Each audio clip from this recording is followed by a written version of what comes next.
Yan, ang plano namin is maglaro muna yung apat. Yan. Okay.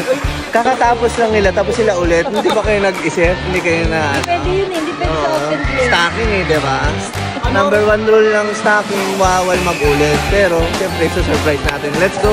Panoorin nyo kung paano mag-surprise ang wala kang gana-gana. Paano mag-surprise sa mga 30?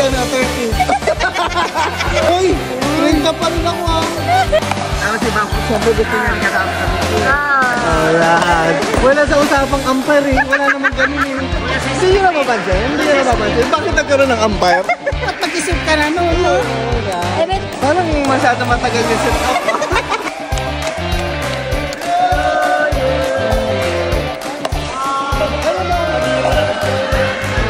Ang maganda dito, hindi namin alam kung sino kakontsaba. Kasi kami, hindi kami sinabihan kung kailan kami kakantay. Ba't ganun sila mag-surprise? Ba't alam ng lahat? Umabot ang number 3, di ba? Birthday kasi nila ng 3. Ano nang score? Start natin. Kaya pagdating na ng 3, doon yan Masakit na yan, 3 drop shot daw. Tagal yun. Lahat ng 3. Ano yun eh? Hindi pa ba nabuksan? Wala daw palang lighter.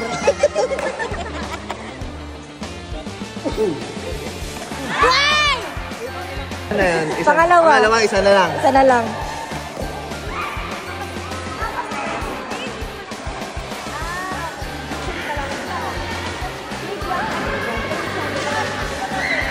Kailangan maka-winner muna sila sa bibigyan.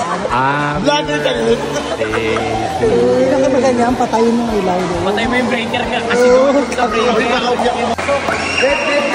Alam mo nang bakit matagal? Hinihintay si Tito Art. Tapos napansin nyo, pinagkampi yung dalawang my birthday. Siyempre yan na yan eh. Ganyan mag-surprise. Kaya guys, yung mga may gusto rin mag-surprise sa kanilang mga kaibigan, itong gayahin nyo ha.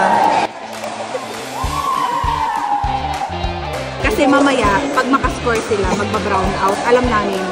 Tapos nabato ako ng bola. Tapos siyempre pag nag-ball, ball! Tapos biglang papasok ko ng kayo. Madilim, pagpasok nito madilim. Ay, huwag na patayin. Ewan ko na siya sa Carlo. Ha?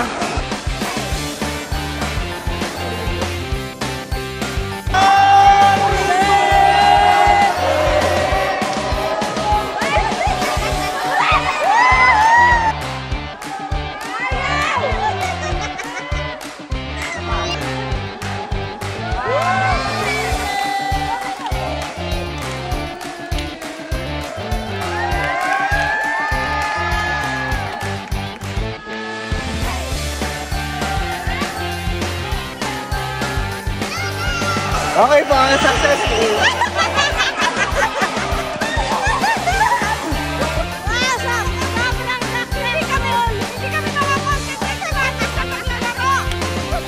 Ang hirap rin ang part ng birthday. Nakakinya sila.